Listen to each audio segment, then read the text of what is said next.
Welcome back to the program. In renewed hope, Rwanda has offered to give refuge to around 30,000 Africans living in enslaved conditions in Libya.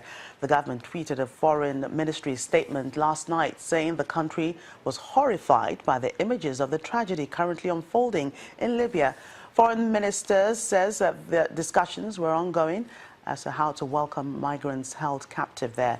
It has just been decided, so numbers and means are still under discussion, but Rwanda estimates that the number to be welcomed should be around 30,000. Given Rwanda's political philosophy and our own history, Mr.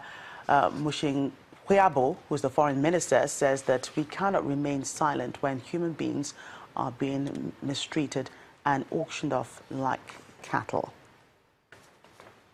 In the meantime, a French member of parliament has received a standing ovation by his peers after he called France and Europe to urgently act after a video appearing to show African migrants sold as slaves in Libya was published last week.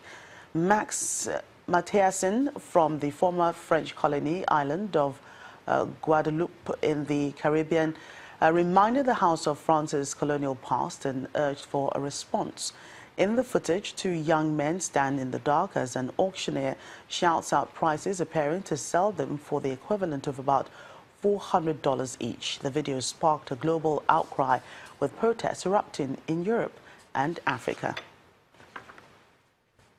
Elsewhere now, despite the death of two teenagers earlier this week, teachers in Guinea have defied authorities as they continue with a strike action demanding an improvement to their pay and conditions.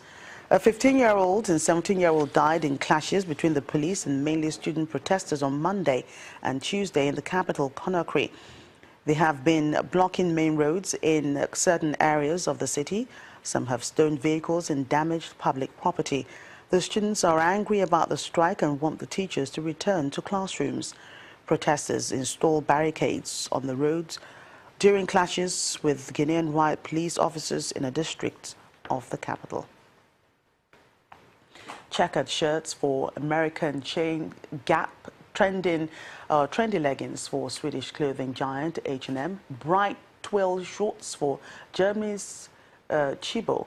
These are some of among a growing list of clothing items being churned out under some of the world's renowned brands from factories in Ethiopia, which is aiming to rise to a position among the world's biggest garment makers. As labor, raw materials, costs and taxes rise in the world's dominant textiles producer, China, the Horn of Africa country is among an emerging batch that's taken advantage of rising demand for cheaper alternatives. About 300 kilometers south of Ethiopia's capital, Addis Ababa, a 270-hectare site houses one of Ethiopia's growing industrial parks in Hawassa. Here, investors have set up factories making clothes for exports as the country tries to move away from agriculture to manufacturing as a vital sector meant to create jobs and maintain high growth. This is part of a drive to turn a nation that is amongst the poorest in Africa into a manufacturing center that is no longer held hostage to fickle weather patterns which periodically devastate the agrarian economy and leave its people hungry. As well as offering low labor, fuel and electricity costs, Ethiopia is luring investors with tax breaks, subsidies and cheap loans. So far, there are 20 companies here, all of them huge international garment companies that are recognized in the international market and have lots of experience in the field.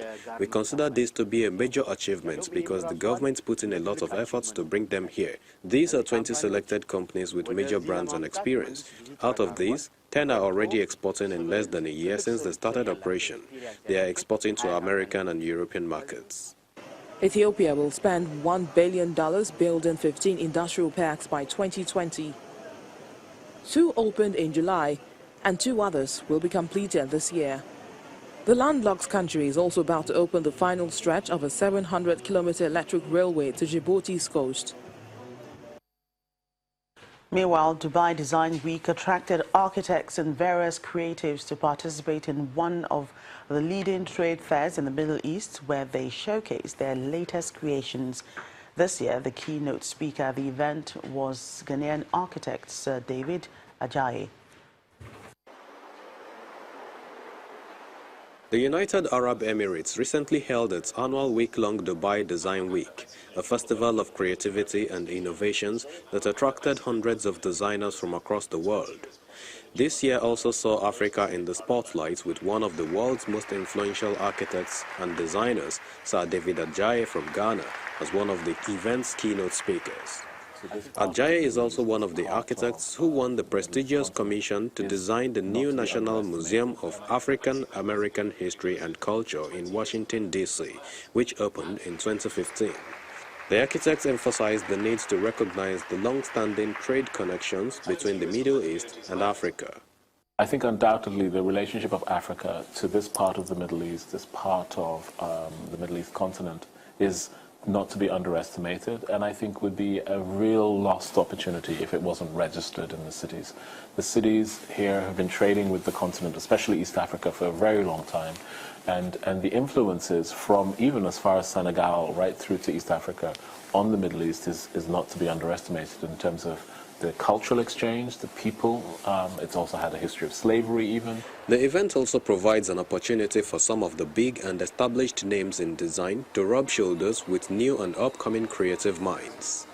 Dubai Design Week organizers also staged 200 events across the city to allow the public to easily access the different works on display free of charge. African Designs also made a mark at the events with the Africa by Design pop-up exhibition. The exhibition celebrates the rich and multidimensional design landscape on the African continent with designs from Senegal, Ghana, Mali and Nigeria amongst others.